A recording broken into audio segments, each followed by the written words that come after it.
C'est le moment de la chronique culture de Demet Korkmaz avec, pour commencer, Karimouche et son univers rétro. Regardez. Tu sors de chez toi, t'es filmé. Au parking, t'es filmé. Dans le métro, t'es filmé. Au boulot, t'es filmé. Au resto, t'es filmé. À la banque, t'es filmé. Sur la route, t'es flashé. Partout, t'es filmé. Sur le net, t'es épié, copié, imité. Et quoi qu'il arrive, t'es engagé, filmé. Alors souris, ça sert à rien d'avoir peur. Il est temps de libérer tes talents d'acteur. Action, ça tourne en boucle, plus besoin de fiction. Vision panoramique, super production. C'est toi le héros, c'est toi l'attraction. Action, silence plateau, ça tourne moteur. On braque sur toi les projecteurs. Voici enfin venu ton heure. Pour le synopsis, tu as quelques doutes? T'inquiète, il suffit de consulter ton Facebook. Quoi? T'as peur de pas être à la hauteur? C'est du beurre, le dialoguiste s'appelle Twitter. Pour ce qui est du décor, te prends pas la tête. Il couvre presque toute la planète. C'est chouette, Demet. Bonjour Maria. Alors Karimouche, la chanteuse lyonnaise, impose donc son style et son univers avec ce deuxième album, Action. Exactement. Humour et dérision, c'est vraiment ce qui caractérise Karimouche, d'origine charentaise et berbère. Elle chante le quotidien, la vie et particulièrement ses travers. Ses textes sont percutants. Il faut dire qu'elle est une artiste polymorphe. Elle passe d'une scène à l'autre, du théâtre à la musique, avec une base solide en chanson française. Elle cite facilement Fréhel, Piaf, Léo Ferré ou encore Jacques Brel. Eh bien, elle était de passage à Paris. Eh bien, nous en avons profité. C'est un peu écrit comme des courts-métrages, parce que j'écrivais beaucoup de sketchs, j'ai écrit des pièces de théâtre avec d'autres gens, j'étais vraiment plus dans le milieu théâtre. Et du coup, quand j'ai commencé à écrire mes premières chansons, je les écrivais un peu comme des sketchs où je me dis, bon, alors je vais raconter une histoire, une espèce de mini court-métrage, sauf que ce petit court-métrage, il doit durer 4 minutes maximum. Donc du coup, c'est une écriture qui est très imagée. Ça me met souvent dans des situations critiques. Je me rends bien compte que dans ma vie il y a hic. Je suis malgré moi une éternelle insatisfaite. L'impression de m'être trompée à chaque complète et à chaque amour. Il y avait les gamins de mon quartier, mes cousins qui faisaient du hip-hop et qui faisaient des instrus. Et puis souvent ils me disaient hey, Karima, vas-y, viens poser. Moi, j'écrivais pas encore des textes chansons.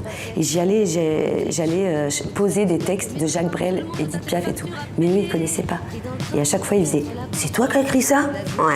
Donc ouais, j'ai commencé comme ça, à poser sur des instrus hip-hop avec des textes de Brel et Edith Piaf. Action, silence plateau, ça tourne moteur.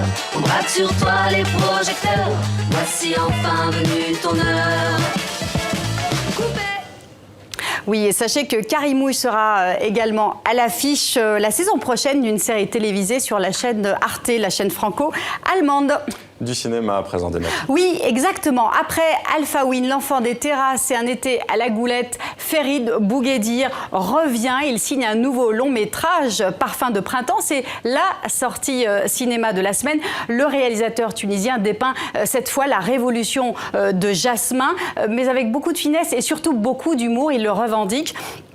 Zizou, son héros, est un peu le Candide de Voltaire qui assiste comme un spectateur aux mutations de son pays. Je vous laisse regarder.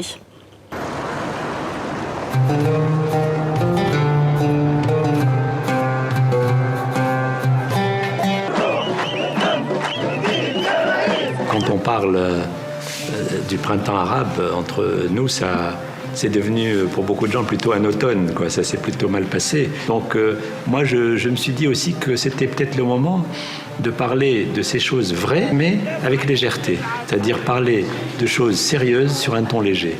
J'ai pris un héros qui lui-même ne comprend pas vraiment ce qui s'est passé et qui, lui, il avance avec pureté, avec innocence, avec candeur. Et nous, en le suivant, on va découvrir des vraies choses et on va découvrir comment lui-même découvre toutes les facettes de cette Tunisie au moment de l'explosion du printemps arabe.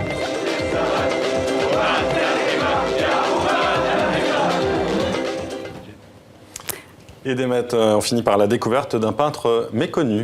Oui, exactement. Le Grand Palais répare une grande injustice faite à Amadeo Sousa de Cardoso, peintre majeur, précurseur de l'art moderne. Le Grand Palais organise une rétrospective. Alors, il était tout jeune homme quand il a débarqué au début du XXe siècle à Paris. Il était l'ami de Brancusi, de Modigliani, de Delaunay. Alors, il n'aimait pas beaucoup les étiquettes, mais pourtant, il était traversé par énormément de courants, le cubisme, l'expressionnisme, l'impressionnisme. Je vous laisse découvrir son œuvre de cet artiste décédé prématurément à l'âge de 31 ans.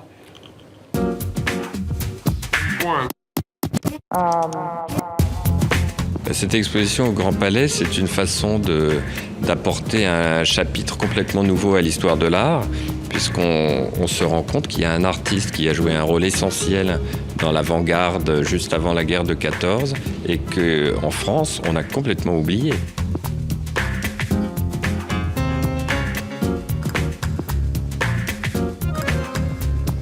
C'est très rare une redécouverte comme celle-là, et pour le Grand Palais, c'est d'ailleurs un projet complètement exceptionnel.